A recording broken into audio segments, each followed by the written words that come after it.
rain-streaked windows. The sprawling skyline of 2026 Tokyo was drowning in a torrential downpour, the neon lights bleeding into a gray, dreary canvas. Inside, Sanji sat at his desk in the back row, an island of absolute silence in a sea of restless teenagers. He adjusted the collar of his stiff uniform, the fabric pulling taut across his broad shoulders and defined back. His physique was a byproduct of endless solitary hours spent doing calisthenics in his cramped apartment, a physical discipline that mirrored his profound social isolation. He had no friends. He wanted none. His reality was far less interesting than the parchment and ink resting on his desk. The book was a frayed, leather-bound omnibus of Valoria's Requiem, a brutally dark fantasy manga that had consumed his thoughts for the past 3 years.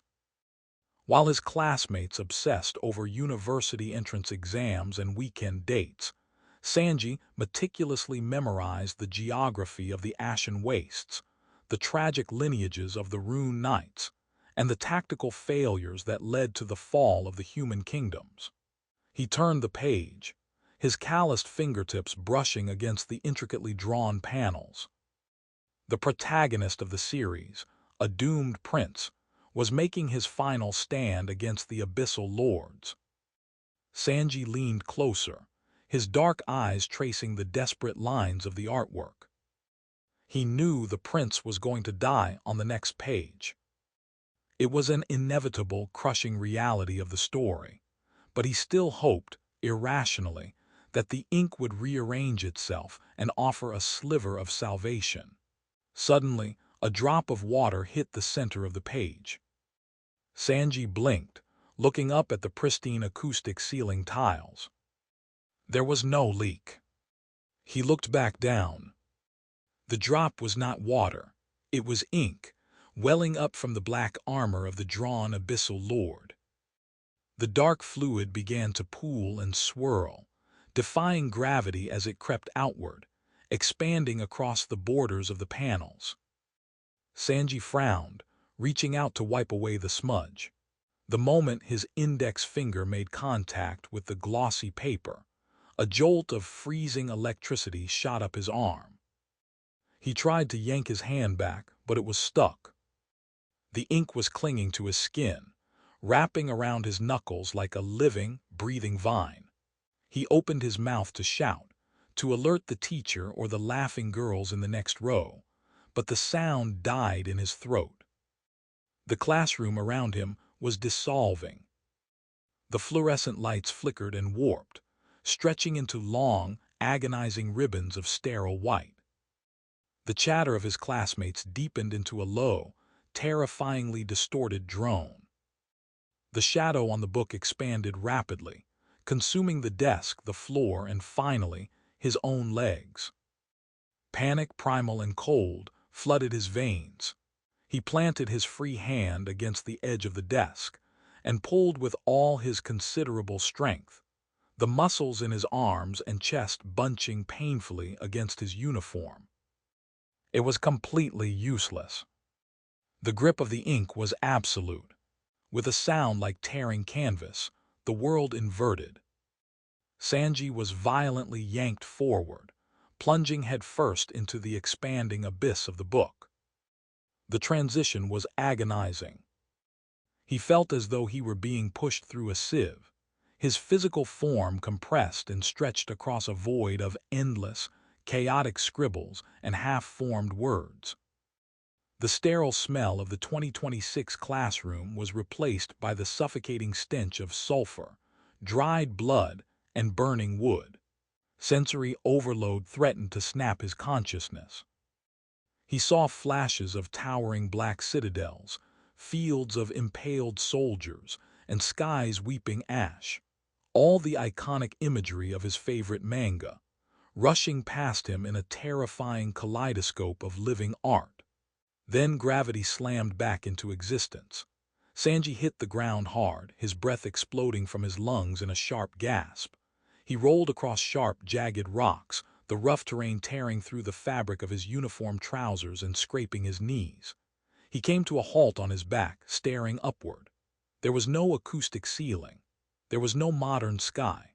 Above him churned a bruised, violent canopy of deep purple and sickly crimson clouds, shedding a constant, gentle snowfall of gray ash. Sanji pushed himself up onto his hands and knees, coughing as the acidic air burned the back of his throat. He looked at his hands. They were covered in soot and pale dust, but they were undeniably real. Three-dimensional. He looked down at his ruined school uniform, the white shirt stained with dirt and sweat. This was not a dream. The sheer, overwhelming detail of the pain radiating from his scraped knees, and the biting chill in the air confirmed the impossible.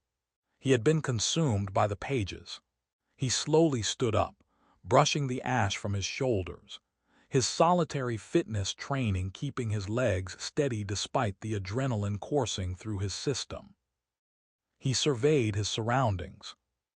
He was standing in a desolate gorge, flanked by towering cliffs of obsidian stone.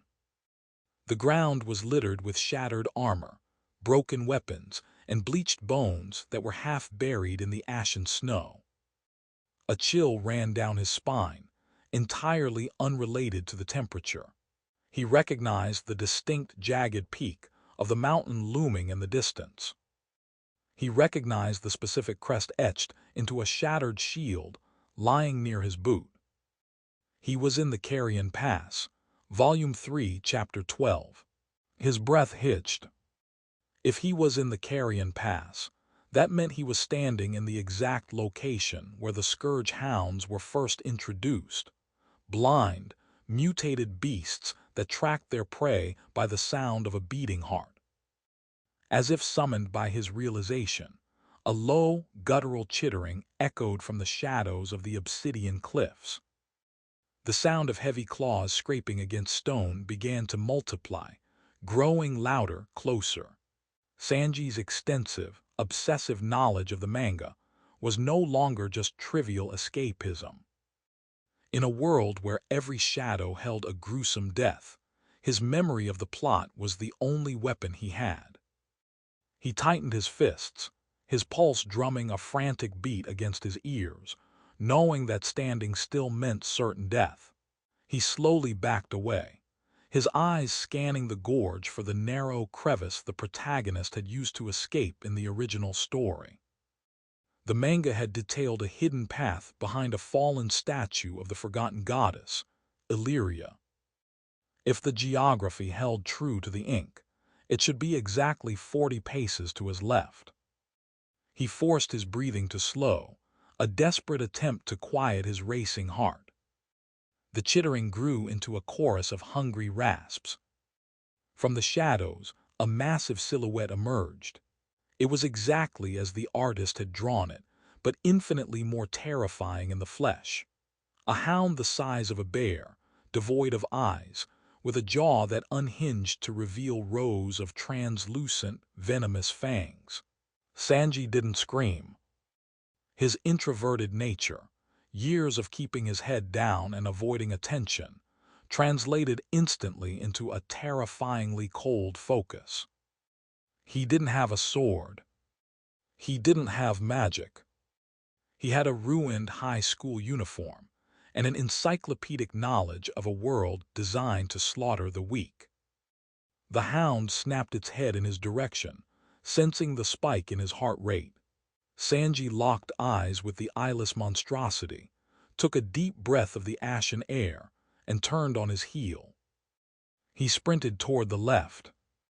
Every step was calculated, his athletic frame eating up the distance with explosive speed. 40 paces. He had to make it to the statue before the hounds closed the gap, or his story would end before the first chapter even concluded. 36.